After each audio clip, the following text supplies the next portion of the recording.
अगर आपकी बीवी भी अगर 18 साल से बड़ी है और आप भी 18 साल से बड़े हैं, तो दोनों को जो है वो आर्टिकल 92 में एडमिशन ले लेना चाहिए। और जब दोनों को कार्ड मिल जाए, एक जो है वो मेन एप्लीकेंट बन जाए और दूसरा उसके ऊपर डिपेंडेंट हो जाएगा, और एक बंदा टैक्स देगा तो दोनों के कार्ड जो है वो रिन्यू होते रहेंगे। सर खैरियत से हैं? जी सर, अल्लाह पाक का करम है बहुत। अच्छा सर, मेरा पहला क्वेश्चन ये है कि अगर मैं अपनी वाइफ का 2026 में यूके का मास्टर बाय रिसर्च का एडमिशन करवाता हूँ, तो अभी मैं यूके में पीएसडब्ल्यू पे मौजूद हूँ, तो क्या मैं अपना पीएसडब्ल्यू से स्विच कर सकता हूँ एज अ डिपेंडेंट अपनी जी, वाइफ का कर सकते हैं। 2026 में? जी।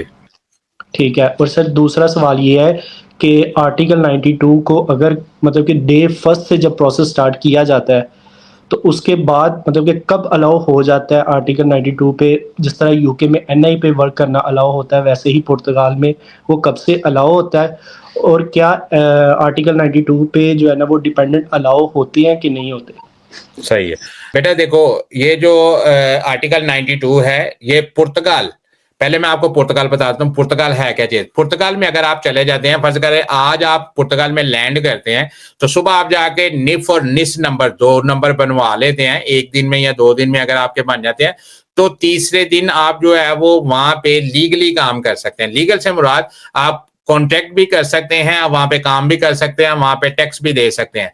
आर्टिकल 92 चाहे 15 दिन बाद शुरू हो या 1 महीने बाद शुरू हो, आर्टिकल 92 का काम करने के साथ, वाहद पुर्तगाल की मैं बात कर रहा हूँ, पूरे यूरोप में एक ऐसा वाहद मुल्क है जहां पे आप पाकिस्तानी पासपोर्ट के ऊपर जाके वहां का सोशल सिक्योरिटी नंबर लेके आप वहां पे जो है वो डे फर्स्ट से जो है वो काम कर सकते हैं। अब दूसरी बात, आपने बोला आर्टिकल 92 डे फर्स्ट से जो है वो आप इसके ऊपर जो है वो क्या क्या कर सकते हैं। आर्टिकल 92 जो है वो एक वोकेशनल कोर्स है, आप वोकेशनल कोर्स में दाखिला लें, जैसे एक पुर्तगीज वहां पे रह के जो कुछ कर सकता है, मास वाई आप सिर्फ ट्रैवल नहीं कर सकते, उसके अलावा आपके पास सारी फैसिलिटी जो है वो अवेलेबल होती है।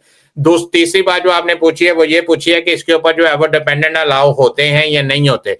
जी, आर्टिकल 92 में डिपेंडेंट अलाउ नहीं होता, लेकिन जिस वक्त आपको टीआरसी मिल जाता है, अगर आपके बच्चे हैं, आपकी बीवी लीगल जो है वो पुर्तगाल में अगर एंटर होती है, तो आप अपनी बीवी के साथ वहां पे आर्टिकल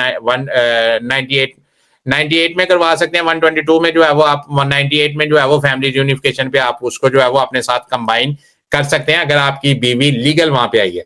लेकिन प्रैक्टिस जो है वो ये है कि आप भी अगर आपकी बीवी भी अगर 18 साल से बड़ी है और आप भी 18 साल से बड़े हैं, तो दोनों को जो है वो आर्टिकल 92 में एडमिशन ले लेना चाहिए। और जब दोनों को कार्ड मिल जाए, एक जो है वो मेन एप्लीकेंट बन जाए और दूसरा उसके ऊपर डिपेंडेंट हो जाएगा, और एक बंदा टैक्स देगा तो दोनों के कार्ड जो है वो रिन्यू होते रहेंगे।